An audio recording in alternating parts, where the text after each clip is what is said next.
Hi guys, welcome to Muppadai Training Academy. So guys வந்து என்ன revision நல்லபடியா போயிட்டு இருக்கா இந்த ஒரு வாரம் எல்லாமே நல்லபடியா கவனிச்சிருப்பீங்க. ஹிஸ்டரி வந்து சார் எடுத்தாரு, பிரதாத்திக் பயாலஜி சார் வந்து எடுத்தாரு, நான் வந்து எடுத்துட்டு போனேன் பிசிக்ஸ் கெமிஸ்ட்ரி பிளஸ் பயாலஜி கொஞ்சம் क्वेश्चंसலாம். ஸோ இந்த வாரம்லாம் நல்லபடியா தான் போயிருக்கும். இது நம்மளுடைய 5வது நாள் ரிவிஷன் வகுப்புகள்ல. ஆமா சார் எல்லா சப்ஜெக்ட்டும் போடுறீங்க, என்ன உளவியல போடல அப்படின்னு சொல்றீங்க, கேட்கறது புரியுது. ஸோ உளவியலுக்கு நான் தனியா பிளான் வச்சிருக்கேன். உளவியல போயிட்டு நான் நடத்தாம அனுப்பிடுவேன் அவங்க எக்ஸாமுக்கு. ஸோ உளவியலுக்கு 200 கேள்விகள் இருக்கு ஒரு வாரம் முழுக்க. அதனால நீங்க அதை பார்த்தாலே போதும், மேக்ஸிமம் அதுக்கு ரெடி ஆயிடுவீங்க. அதை நம்ம என்னைக்கு பார்க்குறோன்றதுல நான் வந்து அடுத்த வாரம் போல சொல்றேன். ஸோ இப்போ நம்ம ஜிஎஸ்க்கு ப்ரிப்பேர் ஆகுது தான். ஏன்னா ஜிஎஸ் தான் படிச்சதெல்லாம் மண்டக்குள்ள இல்லைன்னு நீ பயப்பட்டு இருக்க. உளவியல் வந்து படிச்சதை ஞாபகம் வச்சுக்கணும்னு அவசியம் இல்லை. அந்த லாஜிக் தெரிஞ்சா போதும், ஒரு கொஸ்டினை ஈஸியா சார்ட் அவுட் பண்ணி வெளியே வந்துடலாம். ஆனா ஜிஎஸ் பொறுத்த வரையும் படிச்சது மனசுல இருக்கா இல்லையான்னு நீ நிறைய தெரியாம இருக்க. ஸோ ஜிஎஸ் இந்த பொது அறிவுக்கான 45 மார்க்கு உன் மண்டக்குள்ள தான் இருக்கு அப்படின்றத நிரூபிக்கிறதுக்கான செக்ஷன் தான் இது. ஒவ்வொருத்தரும் அவங்க ஸ்டைல்ல வந்து ரிவிஷன் பண்றாங்க. ஹிஸ்டரி சார் வந்து பாத்தீங்கன்னா ஜஸ்ட் உங்களுக்கு ரிவிஷன் பண்றாரு. அவர் சொல்ல ஆமா படிச்சோம்ல ஆமா ஞாபகம் வந்துச்சு. நான் வந்து என்ன பண்றேன், क्वेश्चन டைப்ல எடுக்கிறேன். क्वेश्चन டைப்ல ஒன்னு டக்கு டக்குன்னு கேள்வி கேட்கறேன், டக்கு டக்குன்னு பதில் சொல்றேன். சோ ஒவ்வொருத்தரும் அவங்க மாடல்ல ரிவிஷன் பண்றாங்க. அது உங்களுக்கு ரொம்ப ரொம்ப யூஸ்ஃபுல்லா இருக்கும். சோ இன்னைக்கு நம்ம அப்படிதான் ரிவிஷன் பண்ண போறோம். இன்னைக்கு நம்ம பார்க்க போறது ஒன்னு இல்ல 2 புவியியல் மற்றும் குடிமியல்னு சொல்லிட்டு 2 வினாக்களை வந்து சேர்ந்து ரிவிஷன் பண்ண போறோம். சோ என் கூட சேர்ந்து பதில சொல்றதுக்கு தயாரா இருப்பீங்கன்னு நினைக்கிறேன். கமெண்ட்ல அதாவது வந்து கீபோர்ட்ல கை இருக்கட்டும், போர்ட்ல கண்ணு இருக்கட்டும். கொஸ்டினை கேட்க தாறுமாறா பிச்சுக்கணும் இன்னைக்கு ஆன்சர். அப்பதான் நீ எந்த அளவுக்கு படிச்சிருக்கான்றது ஞாபகம் இருக்கும். நான் சில கொஸ்டினை கேட்ட ஆன்சர் சொல்லிடுவேன், சில கொஸ்டினை உனக்காகவும் கேட்பேன். உன் மண்டைக்குள்ள இருந்து அதுக்கான பதில் வெளியே வருதான்றதை பார்க்கறதுக்கு எப்படி வரப்போகுதுன்னு மட்டும் பாருங்களேன் அப்படின்னு நீங்க சொல்ல போறீங்க. சோ பிசி அல்டிமேட்லி இன்னைக்கு பார்க்க போறது புவியியல் மற்றும் குடிமையியல் வினாக்கள். இந்த நேரத்துக்கு கேள்வி நான் படிக்கிறதுக்குள்ள நீ ஆன்சரே பண்ணிட்டு இருப்ப. அந்த அளவுக்கு புத்திசாலி குழந்தைகள் தான் இன்னைக்கு இருக்காங்க செக்ஷன்ல. இந்தியா அதன் அதிகபட்ச எல்லையை எந்த நாட்டுடன் பகிர்ந்து கொள்கிறது அப்படின்னு சொல்லிட்டு கேட்டிருக்காங்க. இந்தியா தனது அதிகபட்ச எல்லை, அதாவது இந்தியாவை சுற்றியுள்ள நெய்பரிங் கண்ட்ரிஸ் இருக்கு. அந்த நெய்பரிங் கண்ட்ரிஸ்ல எந்தெந்த கண்ட்ரியோட எவ்வளவு கிலோமீட்டர்ஸ்ல தன்னுடைய லேண்டை வந்து பரப்பி இருக்கு. ஆக்சுவலா இந்தியாவுக்கு பக்கத்துல பாகிஸ்தான் இருக்கு, ஆப்கானிஸ்தான் இருக்கு, பர்மா, மியான்மர்னு சொல்லக்கூடிய பர்மா, அடுத்தது வங்காளதேசம், நிறைய இருக்கு. அதுல அதிகபட்ச எல்லைன்னு கேட்டிருக்காங்க. அதிகபட்ச எல்லை எந்த நாட்டோட பகிர்ந்து இருக்குன்னா வங்காளதேசம். கிட்டத்தட்ட 4096 கிலோமீட்டர் எல்லையை வந்து என்ன பண்ணிருக்கேன், வங்காளதேசத்தோட பகிர்ந்திருக்கு. அப்போ அதிகபட்ச எல்லை தெரிஞ்சா குறைவான எல்லை தெரியணும்ல. குறைவான எல்லை யாருன்னா ஆப்கானிஸ்தான். ஓகேவா, ஆப்கானிஸ்தான் என்னது, குறைவான எல்லையை பகிர்ந்துள்ள ஒரு நாடு. அது எத்தனை கிலோமீட்டர்னா 160 கிலோமீட்டர். ஓகேவா, சோ கிலோமீட்டர் டிஸ்டன்ஸ் ஞாபகம் வச்சுக்கோ. 160 கிலோமீட்டர் ஆப்கானிஸ்தான், 4096 கிலோமீட்டர் வங்காளதேசம். அப்ப அதிகபட்சம் பங்களாதேஷ், குறைந்தபட்சம் ஆப்கானிஸ்தான். ஃபர்ஸ்ட் क्वेश्चन ஓவரா. செகண்ட் क्वेश्चन, புவியானது ஒரு டிகிரி தீர்க்க கோட்டை கடக்க எடுத்துக்கொள்ளும் நேரம். முக்கியமான ஒரு டேட்டாமா 4 நிமிஷம். அப்போ தீர்க்க கோடு, அந்த தீர்க்க கோடை 1 டிகிரி தீர்க்க கோடை வந்து இந்த பூமி வந்து கடந்து போறதுக்கு எடுத்துக்கொள்ளக்கூடிய நேரம் என்னது, 4 நிமிஷம். இந்த நிமிஷத்தை பார்க்கும்போது இன்னொரு நிமிஷம் கணக்கு உனக்கு ஞாபகம் வரும். அது என்னன்னு பாத்தீங்கன்னா சூரிய ஒளி இருக்குல்ல, இந்த சூரிய ஒளி பூமியை வந்து அடைவதற்கு எவ்வளவு நிமிஷம் எடுத்துக்குதுன்னா 8 நிமிடம் 20 வினாடி. சோ இது உனக்கு ஞாபகம் வரணும். அப்பதான் படிச்சதும் மண்டையை விட்டு இன்னும் போலன்னு அர்த்தம். அப்ப சூரிய ஒளி பூமியை வந்து அடைவதற்கு எடுத்துக்கொள்ளும் நேரம் 8 நிமிடம் 20 வினாடி. மூணாவது கேள்வி போலாமா. இந்திய திட்டமானது கிரீன்விச் சராசரி நேரத்தை விட எத்தனை மணி நேரம் முன்னதாக உள்ளது அப்படின்னு சொல்லிட்டு கேக்குறாங்க. சோ எல்லாருக்குமே தெரியும் கிரீன்விச் மெரிடியன் டைம், GMT அப்படின்னு சொல்லுவோம். அப்ப இந்தியாவோட டைம் அதை விட எவ்வளவு முன்னாடி இருக்கு அப்படின்னு கேக்குறாங்க. நம்ம இந்தியாவோட டைமை கணக்கிடுறது GMT பிளஸ் 5:30 அப்படின்னு சொல்லுவாங்க. GMT பிளஸ் 5:30 5.5 மணி நேரம்.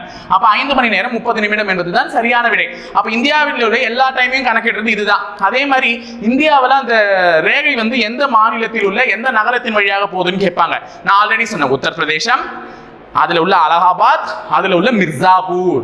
இந்த ஊர் பேர் ஞாபகம் இருக்கணும். இது வழியா போறத வச்சுதான் இந்தியன் ஸ்டாண்டர்ட் டைம் என்ன பண்றாங்க, கால்குலேட் பண்றாங்க. ISTன்னு சொல்லக்கூடிய இந்தியன் ஸ்டாண்டர்ட் டைம். அந்த ரேகை வந்து எது உள்ள போறது வழியா, மிர்சாபூர்ன்ற அந்த நகரத்தின் வழியா பாஸ் ஆகிறத வச்சுதான். ஓகேவா, சோ இது தெரிஞ்சுக்கிட்டீங்க. அடுத்தது, ஆந்திர பிரதேச மறுசீரமைப்பு சட்டத்தின்படி 2024 வரை எந்த நகரம் ஆந்திர மற்றும் தெலுங்கானா மாநிலங்களின் தலைநகரமாக இருக்கும்னு சொல்லியிருந்தாங்க. இது புக்ல உள்ள क्वेश्चन தான். இப்போதைக்கு இதை வச்சு நிறைய மாற்றம்லாம் நடந்துருச்சு, ஆனாலும் தெரிஞ்சுக்கோங்க. அப்ப ஆந்திர மறுசீரமைப்பு சட்டம் ஒன்று இயற்றப்பட்டது. அது 2024 வரையும். ஆந்திர மறுசீரமைப்பு சட்டம் எந்த வருஷம்ன்றதை ஞாபகம் வச்சு எனக்கு கமெண்ட்ல சொல்லு. இது உனக்கான கேள்வி. ஆந்திர மறுசீரமைப்பு சட்டம் அது வந்து எந்த ஆண்டுன்னு சொல்லு. அது 2024 வரை என்ன சொல்லியிருக்காங்கன்னு பாத்தீங்கன்னா ஹைதராபாத் தான் வந்து ஆந்திரா மற்றும் தெலுங்கானா 2 மாநிலங்களுக்குமே எதுவா இருக்குன்னு சொல்லிட்டாங்க, தலைநகரமா இருக்கும்னு சொல்லிட்டாங்க. ஆனா ட்விஸ்ட், இப்போ தற்போது ஆந்திராவுடைய தலைநகரம் எது அப்படின்னு பாத்தீங்கன்னா அமராவதி. ஓகேவா, அமராவதி அது ப்ரொபோஸ்லாம் பண்ணி சரி பண்ணிட்டாங்க. ஆனா அதுலயும் ஒரு ட்விஸ்ட், விசாகப்பட்டினமும் இருக்குதுன்னு சொல்றாங்க கரண்ட் அஃபேர்ஸ் படி. ஓகேவா, இது ரெண்டுத்துல எதுன்றதை நீங்க கரெக்ட் பண்ணி வச்சுக்கோங்க, ஏன்னா இது நமக்கு கொஸ்டினா கேட்க வாய்ப்பு இல்லை. ஆனா 2024 வரை எந்த ஒரு இதை வந்து ஆந்திரா மற்றும் தெலுங்கானாவுடைய தலைநகரமா அமைக்கப்பட்டிருக்குன்னு சொன்னாங்கன்னா ஹைதராபாத் சொல்லியிருந்தாங்க. ஓகேவா, சோ அடுத்தது 5வது கேள்வி, இந்தியாவிலேயே மிக பழமையான மடிப்பு மலைத்தொடர் எதுன்னு சொல்லிட்டு கேட்கிறாங்க. எல்லாருக்குமே தெரியும் இந்தியாவிலேயே மிகவும் பழமையான மடிப்பு மலைத்தொடர் எது? ஆரவல்லி மலைத்தொடர் தான். சோ ஆரவல்லி மலைத்தொடர் தான் இருக்கிறது இந்தியாவினுடைய மிகப்பெரிய பழைய மடிப்பு மலைத்தொடர். இதே ஞாபகம் வரும்போது தமிழ்நாட்டில் உள்ள உயரமான சிகரம், இந்தியாவில் உள்ள உயரமான சிகரம், உலகத்தில் உள்ள உயரமான சிகரம், இதெல்லாம் உங்களுக்கு ஞாபகம் வரணும். அப்ப தமிழ்நாட்டில் உள்ள உயரமான சிகரம் எதுன்னு பாத்தீங்கன்னா ஆனைமுடி. எங்க இருக்குமா? மேற்கு தொடர்ச்சி மலையில இருக்கு. எங்க இருக்கு? மேற்கு தொடர்ச்சி மலை. இது தமிழ்நாட்டில் உள்ள உயரமான சிகரம். தென்னிந்தியாவின் உயரமான சிகரம் சொல்லலாம். தமிழ்நாடு இல்ல, தென்னிந்தியாவின் உயரமான சிகரம் வந்து ஆனைமுடி, இதை சொல்லிடலாம். அடுத்தது இதுக்கு அடுத்தது நம்மள என்ன கேட்பாங்க அப்படின்னு பாத்தீங்கன்னா இந்தியாவினுடைய உயரமான சிகரம். இந்தியாவினுடைய உயரமான சிகரம் K2 அப்படின்னு நீங்க சொல்லுவீங்க. ஆனா கஞ்சன்ஜங்கா மலை தான். ஏன்னா K2 வந்து பாக் ரீஜன்ல சம்பந்தப்பட்டு இருக்கும், புக்லயே தெளிவா இப்ப கொடுத்திருக்காங்க. சோ கஞ்சன்ஜங்கா மலை தான் இந்தியாவிற்கே உரித்தான சிக்கிம்ல உள்ள ஒரு மலை. கிட்டத்தட்ட உலகத்தில் 3வது உயரமான மலை, இந்தியாவின் முதல் உயரமான மலை எதுன்னு பாத்தீங்கன்னா கஞ்சன்ஜங்கா. அதே நேரத்துல மவுண்ட் எவரெஸ்ட், இதுதான் உலகத்தின் உயரமான மலை எதுன்னு பாத்தீங்கன்னா மவுண்ட் எவரெஸ்ட். அது எல்லாருக்குமே தெரியும், மவுண்ட் எவரெஸ்ட். இந்த மவுண்ட் எவரெஸ்ட் எவ்வளவு உயரம் அப்படின்னு சொல்லிட்டு கூட நமக்கு எக்ஸாம்ல கேட்கறதுக்கு வாய்ப்பு இருக்கு. 8848.46 சம்திங் ஏதோ ஒண்ணு. இப்ப ஆட் பண்ண 48 நினைக்கிறேன். ஐ திங்க் 8848.48 சம்திங் ஏதோ ஒன்று 28 ஏதோ ஒன்று. அந்த பக்கத்தில் இருக்க அந்த பாயிண்ட் வேல்யூ எனக்கு ஞாபகம் வரல. பட் எக்ஸாக்டா 8848 இது வந்து மீட்டர் வந்து உயரம் இருக்கு அப்படின்னு சொல்லிட்டு சொல்லியிருக்காங்க. இதெல்லாம் ஞாபகம் வச்சுக்கோங்க. இதெல்லாம் படிக்கும்போது மலையை பத்தி படிக்கும்போது இதெல்லாம் ஞாபகம் வரணும். அடுத்தது அந்தமான் தீவு கூட்டங்களையும் நிக்கோபார் தீவு கூட்டங்களையும் எந்த கால்வாய் பிரிக்கிறதுன்னு கேட்டிருக்காங்க. சோ கால்வாய்கள் 9 டிகிரி கால்வாய், 8 டிகிரி கால்வாய் எல்லாம் இருக்கும்ல, அதுல எந்த டிகிரி கால்வாய் பிரிக்குதுன்னா 10 டிகிரி கால்வாய். எந்த 2? அந்தமான் தீவு, நிக்கோபார், இவர் ரெண்டுத்தையும் பிரிக்கிறது வந்து 10 டிகிரி கால்வாய். அடுத்தது காலநிலை என்பது ஒரு குறிப்பிட்ட பகுதியின் சுமார் எத்தனை ஆண்டு வானிலை சராசரியை குறிக்கிறது. அப்போ அதுல உள்ள காலநிலை இப்படிதான் கால்குலேட் பண்ணுவாங்க. இந்தியாவினுடைய காலநிலை இப்படிதான் இருக்கும், பருவநிலை. உலகத்துல வந்து ஒவ்வொரு நாடுகளின் பருவநிலையை வந்து குறிப்பிட்ட சராசரியை கொண்டு கணக்கிடுறதுன்னா 32 இருந்து 35 ஆண்டுகள். சாரி, நாட் 32, 30 இருந்து 35 ஆண்டுகள். ஓகேவா, 30 இருந்து 35 ஆண்டுகள்ல வந்து என்ன பண்ணுவாங்க, வச்சுதான் கணக்கிடுவாங்க. சோ அப்போ ஒரு இடத்தினுடைய காலநிலை இதை வச்சுதான் மெஷர் பண்ணுவாங்க. சோ இதை படிக்கும் போதுல எனக்கு வேற எந்த கொஸ்டினும் ஞாபகம் வரல. ஓகே, இந்த 8வது கொஸ்டின் பாருங்க. உலகின் மிக அதிக மழைப்பொழிவு பெறும் வந்து அளவை பெறும் வந்து மவுசின் ராம். எல்லாருக்குமே தெரியும், மவுசின் ராம் தான் உலகத்திலே அதிகமான மழை பெறுவை பெறக்கூடிய இடம். இதே உங்களுக்கு தெரியும். அது எத்தனை சென்டிமீட்டர் மழை பொழிவை பெறுகிறதுன்னு கேட்கிறாங்க. கிட்டத்தட்ட 1141 சென்டிமீட்டர். அப்ப ஆன்சர் ஆப்ஷன் வந்து ஏ. 1141 சென்டிமீட்டர் அளவு மழை பொழிவு வந்து எது பெறுகிறது? மவுசின் ராம் பெறுகிறது. இதையே மில்லி மீட்டர்ல சொல்றதா இருந்தா 11,872 மில்லிமீட்டர் மழை பொழிவை வந்து எது பெறுதுன்னு பாத்தீங்கன்னா மவுசின் ராம் பெறுகிறது மில்லி மீட்டர்ல. சோ மில்லிமீட்டர், சென்டிமீட்டர் ரெண்டுத்துலயுமே சொல்லிட்டேன். 11,872 மில்லிமீட்டர், 1141 சென்டிமீட்டர். சோ இந்த மவுசின் ராம் எங்க இருக்கு? இது வந்து எல்லாருக்குமே தெரியணும். அது கூட நாளைக்கு கூற்று சம்பந்தமான கேள்விகள்ல வைக்கலாம். மேகாலயால இருக்கு. எங்க இருக்கு மவுசின் ராம்? மேகாலயால இருக்கு. அப்ப அதிகமான மழைப்பொழிவை பெறுவது மவுசின் ராம் அப்படின்னா குறைவான மழைப்பொழிவை பெறுவது எது? ஜெய்சால்மர். ஜெய்சால்மர் எங்க இருக்கு? ராஜஸ்தான்ல இருக்கு. ஓகேவா, அப்ப அதிகமான மழைப்பொழிவும் தெரிஞ்சிச்சு, குறைவான மழைப்பொழிவும் தெரிஞ்சிச்சு. இதுவே தமிழ்நாட்டில் அதிகமான மழைப்பொழிவு எங்க இருக்கு? சின்ன கல்லார். எல்லாருக்குமே தெரிஞ்ச ஒரு விஷயம் தான். அடுத்தது 9வது கேள்வி. இந்திய அரசு வனவிலங்கு பாதுகாப்பு சட்டத்தை இயற்றிய ஆண்டு என்னன்னு கேட்கிறாங்க. இந்திய அளவு எப்பமா வனவிலங்கு பாதுகாப்பு சட்டத்தை ஏற்றது? 1972. ஏன்னா இதை இயற்றிய அடுத்த வருடம் தான் புலியெல்லாம் இன்னுமே அழிக்கிறீங்களே, அதனால புலி பாதுகாப்பு திட்டத்தை எடுத்துட்டு வரேன்னு சொல்லிட்டு எப்ப எடுத்துட்டு வந்தாங்க? வனவிலங்கு சட்டம் இயற்றப்பட்ட அடுத்த வருடமே. ஏன்னா புலி ஒரு வனவிலங்கு. அப்ப 1973 புலிகள் பாதுகாப்பு திட்டம் எடுத்து வரப்பட்டது. அந்த புலிகள் பாதுகாப்பு திட்டத்தின் மூலமாக தான் இந்தியாவின் தேசிய விலங்காக புலியும் ஏற்றுக்கொள்ளப்பட்டது. இதை எடுத்துட்டு வந்தது யாரு? இந்திரா காந்தி அம்மையார். இது எல்லாமே தெரியும். அப்ப இந்திய அரசு வனவிலங்கு பாதுகாப்பு சட்டம் இயற்றப்பட்ட ஆண்டு என்ன? 1972. அடுத்தது பச்மாரி உயிர்கோள பெட்டகங்கள் எந்த மாநிலத்தில் அமைந்துள்ளதுன்னு கேட்கிறாங்க. முதல்ல உயிர்கோள பெட்டகம் எத்தனை இருக்கு நம்ம கிட்ட? உயிர்கோள பெட்டகம் முதல்ல எத்தனை இருக்குன்னு பாத்தீங்கன்னா 18 உயிர்கோள பெட்டகம் இருக்கு. அதுல இந்த பச்சுமாரின்ற உயிர்கோள பெட்டகம் இருக்கக்கூடிய இடம் எதுன்னு பாத்தீங்கன்னா மத்திய பிரதேசம். அப்ப மத்திய பிரதேசத்துல இருக்கு. தமிழ்நாட்டுல எத்தனை உயிர்கோள பெட்டகங்கள் இருக்கு? தமிழ்நாட்டுல 2 இருக்கு. உடனே 3ன்னு சொல்லுவீங்க. ஆமாப்பா, நீங்க நினைக்கிற பார்த்தா 3, நான் சொல்ற மாதிரி பார்த்தா 2. ஆனா நான் என்னன்றது விளக்கத்தை சொல்லிடுறேன். தமிழ்நாட்டுல உள்ள 2 உயிர்கோள பெட்டகங்கள் எதுன்னு பாத்தீங்கன்னா ஒன்னு நீலகிரி. சோ எல்லாருக்குமே நான் சொல்லிட்டேன், ப்ளூ ஹில்ஸ் நீலகிரி அப்படின்னு சொல்லிட்டேன். இன்னொன்னு வந்து பாத்தீங்கன்னா எதுனா மன்னார் வளைகுடா அப்படின்னு நான் சொல்லியிருந்தேன். ஒரு முறை காஃபி வித் அரிசில போடும்போது கூட 2த்தையுமே தெளிவா மென்ஷன் பண்ணியிருந்தேன். அப்போ சில பசங்க என்ன சொன்னாங்கன்னா, சார் அகத்திய மலை எங்க போறது அப்படின்னு சொல்லிட்டு கேட்டாங்க.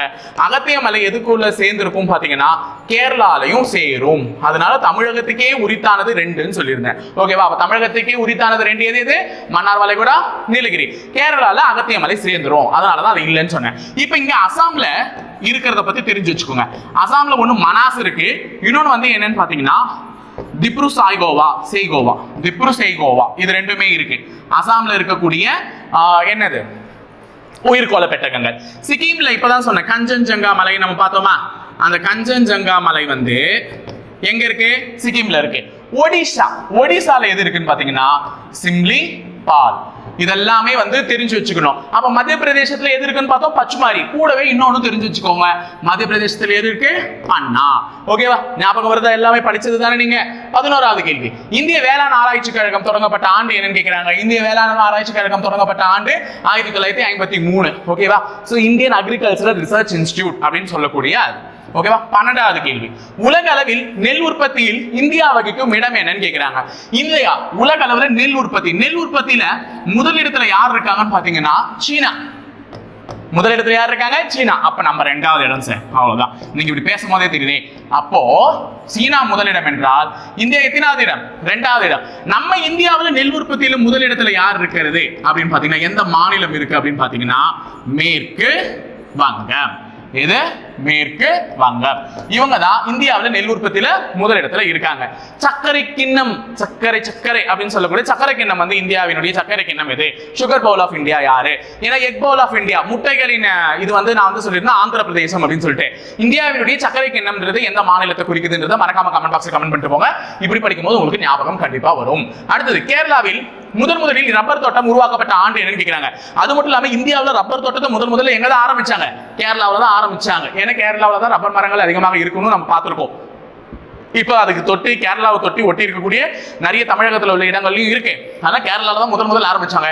எந்த வருஷம் பாத்தீங்கன்னா 1902. ஓகேவா?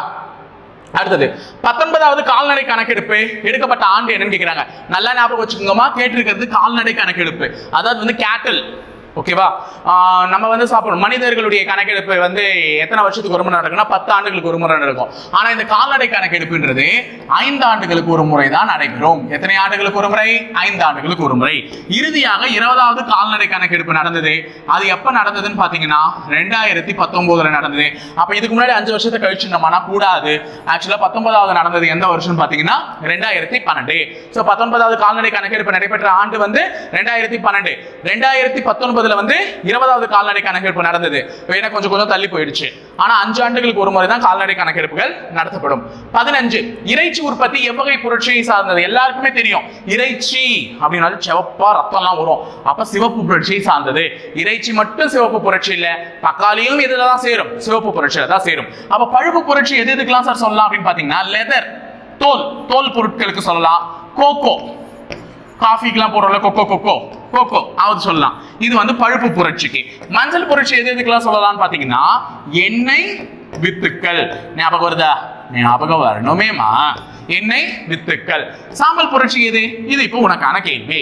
ஓகேவா? ஒன்னு சொன்னா ஒண்ணு விட வேணாம். அப்ப சிவப்புனா இறைச்சின்னு சொல்லலாம், வேற என்ன சொல்லலாம்? தக்காளி சொல்லலாம். இளஞ்சிவப்புன்னு ஒண்ணு இருக்கு, அது வேற நமக்கு இருக்குல்ல, இளஞ்சிவப்புனா பிங்க் எதுன்னு பாத்தீங்கன்னா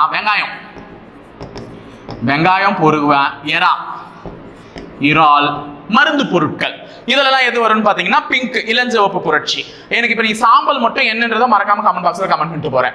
அடுத்தது 16 1 டன் இரும்பு எஃகு உற்பத்தி செய்வதற்கு எத்தனை கிலோ மேங்கனீஸ் தேவைப்படுகிறதுனா 10 கிலோ மேங்கனீஸ் தேவைப்படுகிறது. இதெல்லாம் டேட்டா ஞாபகம் வச்சுக்கோ, எல்லாம் விட்டு வராதானா அதெல்லாம் நினைக்கிறேன். அடுத்தது, இந்தியாவின் சூரிய சக்தி நிறுவனத்தின் தலைமையிடம் எங்க உள்ளது? சூரிய சக்தி நிறுவனம் சோலாருடைய தலைமை எங்க இருக்குன்னா புதுடெல்லியில தான் இருக்கு. ஓகேவா? இந்தியாவின் சூரிய சக்தி நிறுவனத்தின் தலைமையிடம் இருக்கக்கூடிய இடம் புதுடெல்லி. இந்தியாவின் முதல் நீர்மின் நிலையம் எந்த ஆண்டு டார்ஜிலிங்கில் நிறுவப்பட்டது? அப்ப இந்தியாவுடைய முதல் நீர்மின் நிலையம் எந்த ஆண்டு டார்ஜிலிங் நிறுவப்பட்டதுன்னா 1987 வருஷம் தான் டார்ஜிலிங்ல நிறுவியிருக்காங்க. அடுத்தது, இந்தியா சணல் பொருட்கள் உற்பத்தியில் எந்த இடம் வகிக்கிறது? கிட்டத்தட்ட இந்தியாவும் முதலிடம் மாதிரி தான் இந்த சணல் உற்பத்தியில. ஆனா இந்தியாவை விட கொஞ்சம் அதிகமா யார் இருக்காங்கன்னு பாத்தீங்கன்னா வங்கதேசம். பங்களாதேஷ் இருக்குல்ல, அந்த வங்கதேசம் வந்து ஃபர்ஸ்ட் பிளேஸ்லயும் இந்தியா நம்ம வந்து செகண்ட் பிளேஸ்லயும் இருக்கும். யாரு? எதுல? சணல் உற்பத்தியில. ஓகேவா? அப்ப இந்தியா சணல் உற்பத்தியில எத்தனையாவது இடம்? 2வது இடம். இதே நேரத்துல சணல் உற்பத்தியில நம்ம இதுல வந்து பாத்தீங்கன்னா தமிழகத்துல வந்து பாத்தீங்கன்னா யார் முதல்? தமிழகம் பாருங்க. இந்தியாவில் வந்து யார் ஃபர்ஸ்ட் பிளேஸ்ல இருக்காங்கன்னா அகைன் மேற்கு வங்கம் தான்.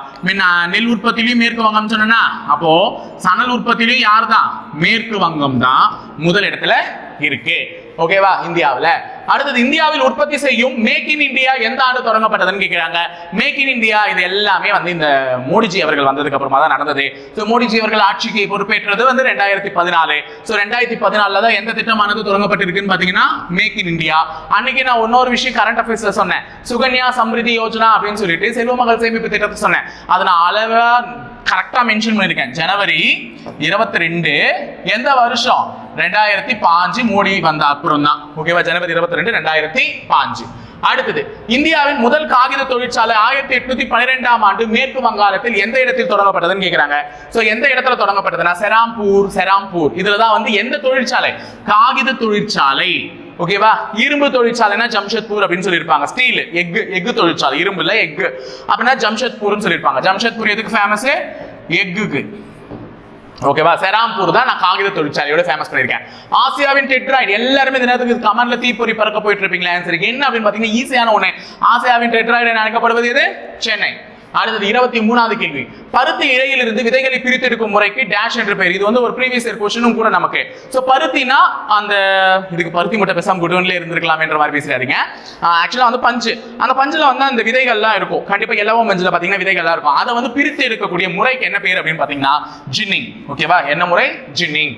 அடுத்தது 24. இந்தியாவில் அதிகம் பயிரிடப்படக்கூடிய காஃபி வகையின் பெயர் என்ன? சோ காஃபி ப்ரொடக்ஷன்ல எது ஃபர்ஸ்ட் பிளேஸ்? டீல வந்து அசாம். காஃபில எது ஃபர்ஸ்ட் பிளேஸ் அப்படின்னு பாத்தீங்கன்னா கர்நாடகம். ஓகேவா? கர்நாடகா தான் ஃபர்ஸ்ட் பிளேஸ்.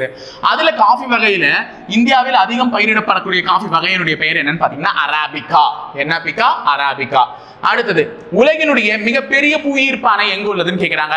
சோ எல்லாருக்குமே தெரியும் புவியீர்ப்பு அணைன்னு கேட்டிருக்காங்க. ஓகேவா? புவியீர்ப்பு அணை எது? பக்ரா நங்கல். பக்ரா நங்கல் அணை எந்த இதுல இருக்குன்னா ஜம்மு அண்ட் காஷ்மீர்ல இருக்கு. சோ இது எந்த நதியின் குறுக்கே கட்டப்பட்டுள்ளதுன்னா சட்லஜின் குறுக்கே கட்டப்பட்டுள்ளது. சோ இந்த விஷயம் ஒரு அணையை பத்தி படிக்கிறேன்னா அந்த அணை எந்த நதியின் குறுக்கே கட்டப்பட்டுள்ளதுன்னு தெரியணும், அது எந்த மாநிலத்தில் இருக்கும்னு தெரியணும். அப்ப பக்ரா நங்கல் அணை ஜம்மு அண்ட் காஷ்மீர், இமாச்சல் பிரதேஷா, ஜம்மு அண்ட் காஷ்மீரா? எனக்கே தெரியலமா. ஜஸ்ட் அது மட்டும் ரெஃபர் பண்ணிக்கோங்க. இது ரெண்டுத்துல தான் ஏதோ ஒண்ணு. ரெண்டுத்துல எதுன்றதை மட்டும் எனக்கு கொஞ்சம் கிளாரிஃபை பண்ணுங்க. நானே டக்குன்னு மறந்துட்டேன். ஜம்மு அண்ட் காஷ்மீரா, இமாச்சல் பிரதேஷா? நீங்க படிச்சிருந்தா டக்குன்னு ஞாபகப்படுத்தி சொல்லுங்க. ஆனா அது சட்லஜின் குறுக்கே கட்டப்பட்டுள்ளதுன்றது எனக்கு நல்லா ஞாபகம் இருக்கும். இது நமக்கு அடுத்த கேள்வி என்ன வரும்னு பாத்தீங்கன்னா உயரமான அணைன்னு ஒண்ணு வரும். அடுத்தது நீளமான அணைன்னு ஒண்ணு வரும். ஓகேவா? நீளமான அணை, உயரமான அணை. உயரமான அணை எதுன்னு பாத்தீங்கன்னா தெஹ்ரி. நீளமான அணை எதுன்னு பாத்தீங்கன்னா ஹிராகுட். ஹிராகுட் அணை. நீளமான அணை ஹிராகுட், உயரமான அணை தெஹ்ரி. தெஹ்ரி எங்க இருக்குன்னு பாத்தீங்கன்னா உத்தரகாண்ட். ஓகேவா? அப்ப இது எந்த நதியின் குறுக்கே கட்டப்பட்டுள்ளதுன்றது உனக்கு கேள்வி. புரியுதா சொல்றது? உத்தரகாண்ட்னு சொல்லிட்டேன். எந்த நதியின் கட்டப்பட்டுள்ளது? ஹீராகுட் வந்து மகா நதியின் குறுக்கே கட்டப்பட்டுள்ளது. அப்ப அது எந்த ஊர்ல இருக்குதுன்றது உனக்கு கேள்வி. மாத்தி மாத்தி கேட்டிருக்கேன்னா அப்போ இப்படி கன்ஃபியூஸ் பண்ணி படிச்சாதான் உனக்கு மைண்ட்ல இன்னும் ஞாபகம் இருக்குன்னு அர்த்தம். அப்ப நீளமான அணை ஹீராகுட் மகா நதியின் குறுக்கே கட்டப்பட்டுள்ளது எங்க அப்படின்றது எந்த ஊர்ல இருக்குன்றது சொல்லுங்க. உயரமான அணை தெஹ்ரி அணை உத்தரகாண்டில் கட்டப்பட்டுள்ளது எந்த நதியின் குறுக்கே கட்டப்பட்டுள்ளதுன்றத சொல்லுங்க. ஓகேவா? சோ 25 கேள்விகள் முதல் இதுல நம்ம முடிச்சிட்டோம். சோ இப்ப நமக்கு அடுத்த வாய்ப்பு என்னன்னு பாத்தீங்கன்னா குடிமையியல் கேள்விகள். ஓகேவா? சீக்கிரமா போலாமா? இப்பதான் சார் இந்த क्वेश्चन பார்த்தோம், எனக்கு இது தெரியுமே ஆன்சர் அப்படின்னு சொல்லுவீங்க. இந்தியாவில் அதிக மழைப்பொழிவு பெறும் பகுதி எது? மவுசின் டிராம். எத்தனை சென்டிமீட்டர்? 1141 சென்டிமீட்டர். ஞாபகம் இருக்கா? இப்பதான் படிச்சீங்க. ஜஸ்ட் எவ்வளவு மில்லிமீட்டர்னு சொன்னேன்? 11872 மில்லிமீட்டர்னு சொன்னேன். எந்த ஊர்ல இருக்கு? மேகாலயான்னு சொன்னேன். ஓகேவா? மேகாலயா. அப்ப குறைவான மழைப்பொழிவு பெறுவது எது? ராஜஸ்தான்ல இருக்குன்னு சொன்னேன். ராஜஸ்தான்ல இருக்கக்கூடிய அந்த ஊரோட பேர் என்னன்னு சொன்னேன்? ஜெய் சால்மர், ஜெய் சால்மர். ஓகேவா? அப்போ இதெல்லாம் தெரிஞ்சிச்சு. தமிழ்நாட்டுல எது? சின்ன கல்லார். எல்லாருமே அப்பயே கமெண்ட் பண்ணிருப்பீங்க, இன்னொரு முறை ஞாபகப்படுத்திட்டேன். ஓகேவா? சோ ஃபர்ஸ்ட் क्वेश्चन ஈஸியா. அடுத்தது 27வது கேள்வி. இந்திய அரசியலமைப்பு சட்டத்தின் 8வது அட்டவணையில் அங்கீகரிக்கப்பட்ட மொழிகளுடைய அலுவல் மொழிகளுடைய எண்ணிக்கை என்னன்னு கேட்டிருக்கேன். சோ எல்லாருக்குமே தெரிஞ்ச ஒரு விஷயம் தான் 22. இதே கேள்வியை மாத்தியும் கேட்கலாம். இந்தியாவில் அங்கீகரிக்கப்பட்ட மொழிகளான 22 அலுவல் மொழிகள் இடம்பெற்றுள்ள அட்டவணை எதுன்னு கேட்கலாம். 8வது அட்டவணை. சோ क्वेश्चन 8வது அட்டவணையை வச்சு கேட்டா 22 சொல்ல தெரியணும், 22 வச்சு கேட்டா 8வது அட்டவணைன்னு சொல்ல தெரியணும். அதனால நல்லா ஞாபகம் வச்சுட்டு ஒழுங்கா படிங்க, மறந்துடாதீங்க. 28 தமிழ் செம்மொழியாக அங்கீகரிக்கப்பட்ட ஆண்டு என்னன்னு கேட்டிருக்காங்க. எல்லாருக்குமே இந்த ஆண்டுகள்லாம் வந்து கன்ஃபியூஸ் ஆகிறதுக்கு வாய்ப்புகள் இருக்கு. அதெல்லாம் கன்ஃபியூஸ் ஆகக்கூடாது, நல்லா படிச்சு வச்சுக்கணும். சோ தமிழ் செம்மொழிகள் மொத்தம் எத்தனைன்னு பாத்தீங்கன்னா 6. கிட்டத்தட்ட 2004 இருந்து 2014 வரையும் தான் அறிவிக்கப்பட்டிருக்கு செம்மொழிகள். 2004 இருந்து 2014 ஸ்டார்டிங் வந்து 10 வருஷமா, 2004 டு 2014. ஃபர்ஸ்ட் ஸ்டார்டிங் 2004 2005, 2 வருஷம் விட்டுரு, 2006 2007 விட்டு 2008.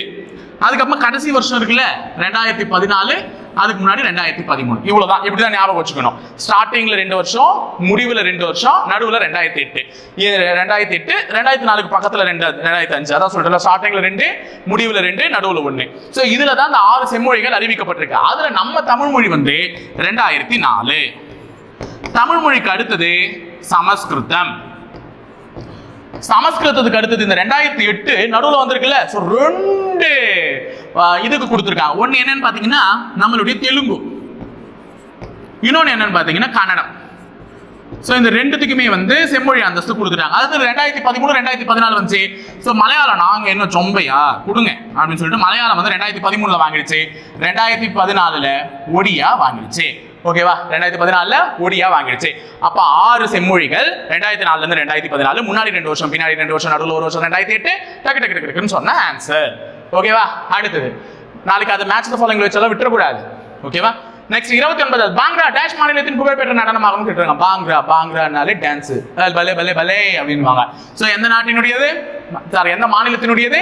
பஞ்சாப் மாநிலத்தினுடையது. அப்ப கூடவே சேர்ந்து மற்ற மாநிலத்தினுடைய பாரம்பரிய மிக்க நடனங்களுடைய பெயர்களையும் நீங்க தெரிஞ்சு வச்சுக்கலாம். சோ கதகளி வந்து பாத்தீங்கன்னா கேரளா. கதகளி வந்து எது? கேரளா. ஆனா அதுவே கதக்குன்னு கேட்டாங்கன்னா உடனே கேரளா போய் குறிக்க கூடாது, தப்பு. கதக்குனா உத்தரப்பிரதேசம், யூபி. ஓகேவா? கதகளி வேற, கதக்கு வேற. இதுதான் ஆரம்பத்துல இருந்து சொல்லியிருக்கேன். அப்ப கதகளி வந்து கேரளா, கதக் வந்து உத்தரப்பிரதேசம், பாங்க்ரா பஞ்சாப். அசாம்ல இருக்கக்கூடிய டான்சஸ் வந்து பாத்தீங்கன்னா சாத்ரியா சொல்லலாம். இது வந்து ஒரு புகழ்பெற்ற நடனம். சாத்ரியா கேட்கலாம். பிஹு, பிஹு பிஹு கேட்கலாம். இது ரெண்டுமே வந்து ஒரு புகழ்பெற்ற நடனங்கள். குஜராத்ல வந்து கர்பா, கர்பா. அதே ராஜஸ்தான்ல வந்து கேட்பாங்க. இதெல்லாம் புக்ல இருக்குது, அதனாலதான் ஞாபகப்படுது. ராஜஸ்தான்ல வந்து பாத்தீங்கன்னா கூமர், கூமர். மோகினியாட்டம் கேரளா, குச்சிப்புடி ஆந்திரா, யக்ஷகனா கர்நாடகா. இதெல்லாம் நிறைய சொல்லலாம். சோ இதெல்லாம் ஞாபகம் வருதுன்னு பாருங்க படிச்சது. அடுத்தது 30 தென்னாப்பிரிக்காவின் முன்னாள் பிரதமர் நெல்சன் மண்டேலா அவர்கள் எத்தனை ஆண்டுகள் சிறையில் இருந்தார்? ஊருக்கே தெரிஞ்ச விஷயம் தானே சார். 27 ஆண்டுகள் சிறையில் இருந்தார். இது இல்லை என் கேள்வி. இப்ப நான் இதுல ஒரு கேள்வி கேட்கிறேன். நடுவண் அரசால், அதாவது வந்து இந்தியர் அல்லாத 2 பேருக்கு வந்து நடுவண் அரசால் என்ன வழங்கப்பட்டதுன்னு பாத்தீங்கன்னா பாரத ரத்னா விருது வழங்கப்பட்டது. பாரத ரத்னா விருது வருடத்தில் ஒருவருக்கோ அல்லது அதிகபட்சமாக 3 பேருக்கோ வழங்கப்படும். நல்லா ஞாபகம் வச்சுக்கோங்க. கூற்று மாதிரி இதை கூட கேட்கலாம். பாரத ரத்னா விருது வருஷத்துக்கு எத்தனை பேர் கொடுப்பாங்க? ஒருத்தர் கொடுக்கலாம் குறைந்தபட்சம். அதிகபட்சமா எத்தனை பேர் கொடுக்கலாம்? 3 எல்லாம் தாண்டக்கூடாது. அப்படி நெல்சன் மண்டேலா அவர்களுக்கு நடுவண் அரசு வழங்கிய பாரத ரத்னா விருது எப்பொழுது வழங்கப்பட்டது அப்படின்னு பாத்தீங்கன்னா 1990வது வருஷம் வழங்கப்பட்டது. இவர் கூடவே சேர்ந்து அதே பாரத ரத்னா விருதை வந்து பகிர்ந்துகிட்டவர் யாருன்னு பாத்தீங்கன்னா சட்டமேதையான B.R. அம்பேத்கர் அவர்கள். சட்டமேதையான B.R. அம்பேத்கர் அவர்கள் தான் என்ன பண்ணாங்க? பகிர்ந்துகிட்டாங்க. அப்ப 1990வது வருஷம் 2 பேருக்கு பாரத ரத்னா விருது வழங்கப்பட்டது. ஒருவர் நெல்சன் மண்டேலா அவர்கள் என கருப்பினத்தவர்களுக்காக பாடுபட்டவர். இன்னொருவர் B.R. அம்பேத்கர் அவர்கள், நம்மளுடைய சட்டமேதை. ஓகேவா? சோ இது எல்லாருக்குமே தெரியும். இந்திய அரசியலமைப்பின் தந்தையும் கூட. அடுத்தது வேற சில பேரை பத்தி கேட்கிறேன். நமக்கு எக்ஸாம்ல படிச்சவங்களை வச்சுதான் கேட்கிறேன். இப்ப அப்துல் கலாம் ஐயா அவர்கள், மேதகு நம்மளுடைய அப்துல் கலாம் ஐயா அவர்கள். சோ அவர்களுக்கு வந்து எப்ப வந்து பாரத ரத்னா விருது வழங்கப்பட்டதுன்னு பாத்தீங்கன்னா 1997. ஞாபகம் வருதா? அப்துல் கலாம் ஐயா அவர்களுக்கு வழங்கப்பட்ட பாரத ரத்னா விருது எந்த வருடம்? 1997. இதே நம்ம தமிழகத்தை சேர்ந்த இன்னொரு பெருமை மிக்க ஜாம்பவான், படிக்காத மேடை என்று பலராலும் அறியப்பட்டவர் காமராசர். இவருக்கு எப்பொழுது வழங்கப்பட்டது என்றது உனக்கான கொஸ்டின். 1970 மறைச்சு வச்சிருக்கல எங்க ட்விஸ்ட் 1970 டேஷ் அந்த ஒரு நம்பர் என்னன்றதை கண்டுபிடிங்க. அதுக்குன்னு 1ல இருந்து 9 வரையும் போட்டு உட்கார்ந்து இருக்காதீங்க. 1970 டேஷ் டக்குன்னு சொல்லுங்க, மார்க்க அல்லங்க. ஓகேவா? 31வது கேள்வி. இந்திய அரசியலமைப்பின் தந்தை என்று அழைக்கப்படுபவர் யாருன்னு கேட்கிறாங்க. இந்திய அரசியலமைப்பின் தந்தை என்று அழைக்கப்படக்கூடியவர் நம்மளுடைய அரசியலமைப்பு எழுதியவரும் கூட அம்பேத்கர் அவர்கள் தான். அதே இந்திய அரசியலமைப்பின் தந்தைன்னு கேட்காம வரைவு குழுவின் தந்தைன்னு கேட்டாலும் யார் தான்? நம்மளுடைய அம்பேத்கர் அவர்கள் தான். ஓகேவா? வரைவு குழுவின் தலைவர்னு கேட்டாலும் அண்ணல் அம்பேத்கர் அவர்கள் தான் அதற்குமே தலைவர் ஆவார். அப்ப இந்திய அரசியலமைப்பின் தந்தை என்று அழைக்கப்படுபவரும் அவரே, வரைவு குழுவின் தலைவர் என்று அழைக்கப்படுபவரும் அவரே. அப்போ இந்திய அரசியலமைப்பின் தலைவர் வித்தியாசம் இருக்கு. தந்தைன்னு வரணுமா அல்லது தலைவர்னு வரணுமா? நல்லா கவனிங்க. ஓகேவா? சோ டக்குன்னு இந்த இடத்துல இதுதான் தப்பு பண்றது. நம்ம பாட்டுன அவசரத்துல இந்திய அரசியல் அமைப்பின் படிச்சோன்னே தந்தை தான்டா சொல்லியிருக்காங்க, அப்ப வந்து இந்திய அரசியல் அமைப்பின் தலைவர் டாக்டர் BR அம்பேத்கர் அவர்கள் ஆவார் அப்படின்ற மாதிரி கொடுத்துட்டாங்க. அந்த கூட்டு தப்பு. கூற்றுலாம் இப்படிதான் ட்விஸ்ட். ஓகேவா? அப்ப அந்த கூற்று தப்பு. இந்திய அரசியலமைப்பின் தந்தை தான் அம்பேத்கர் அவர்கள், அதே மாதிரி வரைவு குழுவின் தலைவர் தான் அம்பேத்கர் அவர்கள். ஓகேவா? அப்ப இந்திய அரசியலமைப்பின் தலைவர் யாருன்னு பாத்தீங்கன்னா ராஜேந்திர பிரசாத் அவர்கள். ஓகேவா? நம்மளுடைய பிரசிடென்டா இருந்தவர். சோ அவருக்கு முன்னாடி தற்காலிக தலைவரா இருந்தவர் தான் யாருன்னு பாத்தீங்கன்னா சச்சிதானந்த சின்ஹா அவர்கள். ஓகேவா? சோ தலைவர் தந்தை வித்தியாசம் அறிஞ்சு படிச்சு வச்சுக்கோ. அடுத்தது 32. தமிழகத்தின் 2011ஆம் ஆண்டிற்கான எழுத்தறிவு விகித கணக்கெடுப்பு பணி முதலிடத்தில் உள்ள மாநிலம் எதுன்னு கேட்டிருக்காங்க. 2011 சென்சஸ் எடுத்தாங்க. அந்த சென்சஸின் அடிப்படையில் தமிழகத்தில் எழுத்தறிவுல முதலிடத்தில் இருக்குது. அன்றும் இன்றும் என்றும் நம்ம கன்னியாகுமரியில நல்ல படிக்கிற பசங்க இருக்காங்க. நான்லாம் ஊர்ல தான் பின்னாடி இருப்பேன். படிப்புன்னு வந்துட்டா கில்லி நான் தான்டா முன்னாடி. அப்ப கன்னியாகுமரி தான் கடைசியா இருக்கக்கூடிய கடைக்கோடி மாவட்டம். ஆனா படிப்புன்னு வந்துட்டு அவங்க முன்னாடி. எப்படி படிப்புன்னு வந்துட்டா முன்னாடி இருக்கவங்களை தெரிஞ்சுக்கிட்டியோ அதே மாதிரி அந்த 2011ஆவது கணக்கெடுப்புல பின்னாடி இருக்கவங்களையும் தெரிஞ்சுக்கணும். அப்ப லாஸ்ட் பொசிஷன் யாருக்கு இருந்ததுன்னு பாத்தீங்கன்னா தர்மபுரி மாவட்டத்தை சேர்ந்தவர்களுக்கு. ஓகேவா? தர்மபுரி. ஓகேவா? தர்மபுரி தான் கடைசி இடத்துல இருந்தது படிப்பறிவு விகிதத்துல. இப்போ பாலின விகிதம் செக்ஸ் ரேஷியோன்னு சொல்றேன். ஓகேவா? பாலின விகிதத்தில் முதலிடத்தில் உள்ள மாநிலம் எதுன்னு கேட்கிறேன். ஓகேவா? பாலின விகிதத்துல அதாவது வந்து இத்தனை ஆண்களுக்கு இத்தனை பெண்கள் அப்படின்னு சொல்லிட்டு பாலின விகிதத்தை கணக்கிடுவாங்க. அப்பதான் கரெக்டான ரேஷியோல கேர்ள்ஸ் அண்ட் பாய்ஸ் ப்ரொபோர்ஷன் இருக்கா அப்படின்றத செக் பண்ணுவாங்க. அந்த மாதிரி பாலின விகிதத்துல முதலில் இருக்கக்கூடிய மாநிலம் எதுன்னு பாத்தீங்கன்னா நீலகிரி. ஓகேவா? தெரிஞ்சு வச்சுக்கிட்டீங்க. 33. சட்டத்தின் முன் அனைவரும் சமம் என்றும் கூறும் சட்டப்பிரிவு என்னன்னு கேட்கிறாங்க. சட்டத்திற்கு முன் அனைவரும் சமம். ஆண் என்ன பெண் என்ன நீ என்ன நான் எல்லாம் ஓரினம் தான்ற மாதிரி எல்லாருமே சட்டத்துக்கு முன்னாடி சமம் அப்படின்னு சொல்லக்கூடிய இது வந்து பாத்தீங்கன்னா விதி எண் 14. ஓகேவா? அப்போ மத்ததெல்லாம் நான் சொல்லிடுறேன் பாருங்க. விதி எண் 17 எதை குறிக்குதுன்னா தீண்டாமையை பத்தி சொல்லக்கூடியது. தீண்டாமை ஒரு பாவ செயல், தீண்டாமை ஒரு பெரும் குற்றம் அப்படின்னு சொல்றாங்கல்ல.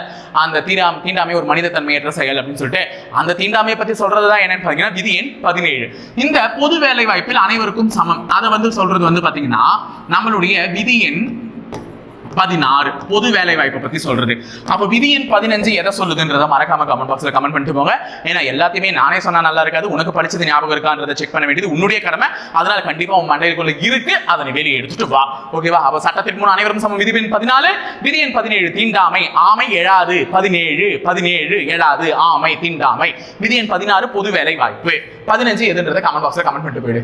34. இந்தியாவினுடைய ஏவுகணை மனிதர் யார்? எல்லாருக்குமே தெரியும். விண்வெளி மனிதர் யாருன்னு கேட்டாதான் யாரும் தெரியாது. ஆனா ஏவுகணை மனிதர் நம்மளுடைய ஐயா தான். விண்வெளி மனிதர் வந்து விக்ரம் சாராபாய் அவர்கள். ஓகேவா? யாரு? விக்ரம் சாராபாய் அவர்கள். இது சிவன் அவர்களை என்னன்னு சொல்லுவாங்கன்னு பாத்தீங்கன்னா ராக்கெட் மனிதர் என்று அழைப்பார்கள் சொல்லியிருக்கேன். என்ன மனிதர்? ராக்கெட் மனிதர். அப்போ அப்துல் கலாம் ஐயா அவர்கள் தான் இந்தியாவினுடைய என்ன மனிதர்? ஏவுகணை மனிதர். இது எல்லாருக்குமே தெரிஞ்சிருக்கணும். 35. இந்திய அரசியல் அமைப்பின் எந்த சட்டப்பிரிவின் கீழ் தீண்டாமையானது ஒழிக்கப்பட்டது? இப்பதானே சார் பார்த்தோம் 17. அப்ப விதி எண் 17 தான் தீண்டாமை ஒழிக்கிறது பற்றி கூடிய சட்டம். புலி தேசிய விலங்காக ஏற்றுக்கொள்ளப்பட்டது. இப்பதான் நான் சொன்னேன். இந்திய வனவிலங்கு பாதுகாப்பு சட்டம் அறிவிக்கப்பட்ட ஆண்டு 1972 வனவிலங்கு பாதுகாப்பு சட்டம். புலி தேசிய விலங்காக ஏற்றுக்கொள்ளப்பட்டது. அப்ப புலிக்கு முன்னாடி வேற ஒன்று தேசிய விலங்கா இருந்தது. எது? சிங்கம், ஆசிய சிங்கம். ஆனா வங்காள புலி, பெங்கால் டைகர் அப்படிதான் சொல்லணுமே. ஆக்சுவலா வங்காள புலி, இந்த வங்காள புலி தேசிய விலங்காக ஏற்றுக்கொள்ளப்பட்ட வருடம் 1973. ஓகேவா? சோ எல்லாரும் மறந்துட போறீங்க. புலி பாதுகாப்பு திட்டம் எடுத்து வரப்பட்ட ஆண்டு 1973. அப்ப புலியும் அப்பொழுதுதான் தேசிய விலங்காக ஏற்றுக்கொள்ளப்பட்டது. அப்ப 1950ல 3 தேசிய சின்னங்கள் ஏற்றுக்கொள்ளப்பட்டது. அது என்னென்ன அப்படின்னு பாத்தீங்கன்னா, இந்தியாவினுடைய தேசிய மரமான ஆலமரம், இந்தியாவினுடைய தேசிய பழமான மாம்பழம், இந்தியாவினுடைய தேசிய என்னது ஆக்சுவலா ஏதோ ஒன்று சொல்ல வந்தனே, மயில் வந்து 63, தாமரை, மலர், தாமரை. ஓகேவா? இவர்கள் 3 பேருமே 1950ல தான் தேசிய சின்னங்களாக ஏற்றுக்கொள்ளப்பட்டார்கள். 1963 வந்து என்னன்னு பாத்தீங்கன்னா மயில், 1973 என்னன்னு பாத்தீங்கன்னா புலி. எல்லாமே உனக்கு ஞாபகம் இருக்கா? நான் இப்ப எழுதிட்டு இருக்கேன், நீ வச்சிருக்கணும் ஞாபகம். அடுத்தது நம்ம கிட்ட 3 வருஷம் வரும். ஒன்னு 2008, ஒன்னு 2010, ஒன்னு 2012. இந்த 3 வருஷத்துல யார் யாரெல்லாம் ஏற்றுக்கொள்ளப்பட்டார்கள் அப்படின்னு பாத்தீங்கன்னா, இறுதியா நம்ம ஏத்துக்கிட்டது எது, அதுக்கு முன்னாடி ஏத்துக்கிட்டது எது, இதெல்லாம் வந்து கொஞ்சம் டீடைல்டா படிச்சுக்கோங்க. சோ இப்போ நான் உனக்கு ஒரு ஆப்ஷன் தரேன். லாக்டோபேசிலியஸ், அதாவது வந்து நுண்ணுயிரி அப்படின்னு சொல்லுவாங்க. அது வந்து எப்ப ஏற்றுக்கொள்ளப்பட்டது? கங்கை எப்ப ஏற்றுக்கொள்ளப்பட்டது? யானை எப்போ ஏற்றுக்கொள்ளப்பட்டது? ஆற்று ஓங்கில்னு சொல்லக்கூடிய டால்பின் எப்போ ஏற்றுக்கொள்ளப்பட்டது? இது 3மே இந்த 3 வருஷத்துக்குள்ள தான் இருக்கு. இந்த 4மே அதெல்லாம் கரெக்டா சொல்லிடுங்க. லாக்டோபேசிலியஸ் 2012, இது நானே சொல்லிடுறேன். 2012 வந்து லாக்டோபேசிலியஸ். இப்ப 2010, 2008 கங்கை எதுக்கு, யானை எதுக்கு, ஆற்று ஓங்கில் டால்பின் எதுக்குன்றத கரெக்டா சொல்லிட்டு போங்க. அடுத்தது 37, இல்லைன்னா போய் படி இன்னொரு முறை, அப்பதான் ஞாபகம் வரும். தமிழ்நாட்டினுடைய மாநில பறவை எதுன்னு கேட்கிறாங்க. தமிழ்நாட்டினுடைய மாநில விலங்கு வந்து வரையாடு. மாநில விலங்கு வரையாடு. மாநில மலர் தேசிய மலர்தாம்மா. வித்தியாசம் கத்துக்கோமா, நாளை பின்ன ட்விஸ்ட் வச்சிட போறாங்க. தமிழகத்தின் தேசிய மலர் அப்படின்லாம் கொடுக்க மாட்டான். தமிழகத்தின் மாநில மலர் செங்காந்தல் மலர், இல்லைன்னா தமிழகத்தின் மாநில மலர் தாமரைன்னு கொடுத்துட போறான். தாமரை போய் தமிழகத்துல மலருமா? மலராது அப்படின்னுவீங்கல்ல. அந்த மாதிரி தமிழகத்தின் மாநில மலர் தாமரை கிடையாது, தமிழகத்தின் மாநில மலர் செங்காந்தல். அதனால வித்தியாசம் படிச்சுக்கோங்க. தமிழகம்னு கொடுக்குறாங்களா, தட் மீன்ஸ் மாநிலம்னு கொடுக்குறாங்களா இல்ல தேசியம்னு கொடுக்காங்களான்னு பாத்துக்கோ. அப்ப மாநில விலங்கு வரையாடு, மாநில மலர் வந்து செங்காந்தல். இதே தமிழகத்தினுடைய மாநில மரம் பனை மரம். தமிழகத்தினுடைய மாநில பழம் பலாப்பழம். ஓகேவா? மாங்கனின்னு சொல்லுவோம், முக்கனின்னு சொல்லுவோம். மாம்பழம் வந்து தேசியத்துக்கு, தமிழகத்துக்கு வந்து பலாப்பழம். அப்ப தமிழகத்தினுடைய மாநில பறவை மரகத புறா. ஓகேவா? இவ்வளவுதான் ஞாபகம் வச்சுக்கோங்க. அடுத்தது, இந்தியாவில் தேசிய கொடியை வடிவமைத்தவர் யார் இவர்களுள் அப்படின்னு சொல்லிட்டு கேட்கிறாங்க. வேற யாரும் இல்லை, சாட்சாத் பிங்காலி வெங்கையா அவர்கள் தான். இந்தியாவினுடைய தேசிய அந்த ரேஷியோ வந்து பாத்தீங்கன்னா 4:3 ரேஷியோவில் இருக்கும். அதே மாதிரி இந்தியா தேசிய கொடியை பத்தி வேற எதனா விஷயம் தெரிஞ்சா ஷேர் பண்ணிட்டு போங்க. 39வது கேள்வி, ரூபாய்க்கான சின்னத்தினை வடிவமைத்தவர் யார்? இது இந்த ரூ கிடையாது, இந்த ரூன்ற சிம்பிளை வடிவமைத்தவர் யாருன்னு சொல்லிட்டு கேட்கிறாங்க. வேற யாரும் அல்ல, உதயகுமார் அவர்கள் தான். எந்த வருடம்னு பாத்தீங்கன்னா 2010வது வருடம் ஏற்றுக்கொள்ளப்பட்டது. சோ இதையுமே ஞாபகம் வச்சுக்கோங்க, கூற்று மாதிரி நமக்கு கேட்பதற்கான வாய்ப்புகள் இருக்கு. 40வது கேள்வி, தேசிய நாட்காட்டி ஏற்றுக்கொள்ளப்பட்ட நாள். தேசிய நாட்காட்டி இப்ப நான் சொல்ல மறந்துட்டேன், சகா நாட்காட்டி தான். ஏற்றுக்கொள்ளப்பட்ட வருடம் வந்து பாத்தீங்கன்னா 1957 மார்ச் 22. 7 வருஷம் கழிச்சு, நமக்கு குடியரசு பெற்று 7 வருஷம் கழிச்சு சகா நாட்காட்டியை ஏத்துக்கிட்டாங்க. கனிஷ்கர் காலத்துல தொடங்கப்பட்ட ஒரு நாட்காட்டி. இந்திய அரசியலமைப்பு எடுத்துக்கொள்ளப்பட்ட காலம் எல்லாருக்குமே தெரியுமே, 2 வருடம் 11 மாதம் 17 நாட்கள். So answer option A. இதெல்லாம் ஈஸியான question. This are the questions. அடுத்தது, சுவிட்சர்லாந்தில் பெண்களுக்கு வாக்குரிமை அளிக்கப்பட்ட ஆண்டு. ஈஸியான கொஸ்டின் தானே.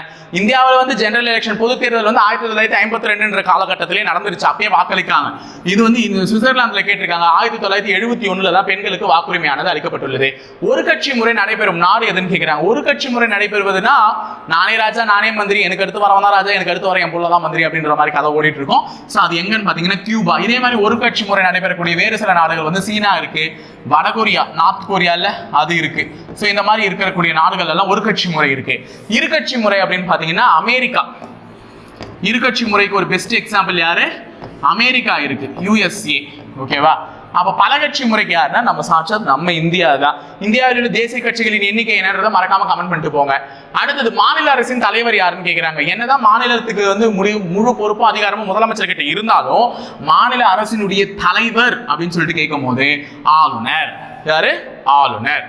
அடுத்தது 45, ஜனநாயகத்தின் 4வது தூண் எது? ஜனநாயகத்தின் முதல் 3 தூண்கள் வந்து ஒன்று சட்டமன்றம். நம்மளால தேர்ந்தெடுக்கப்பட்டு போயிட்டு எங்களுடைய பிரச்சனைகளுக்காக போராடுங்க சட்டமன்றத்திலும் சொல்லி அனுப்பக்கூடிய MLAs வந்து முதல் தூண்.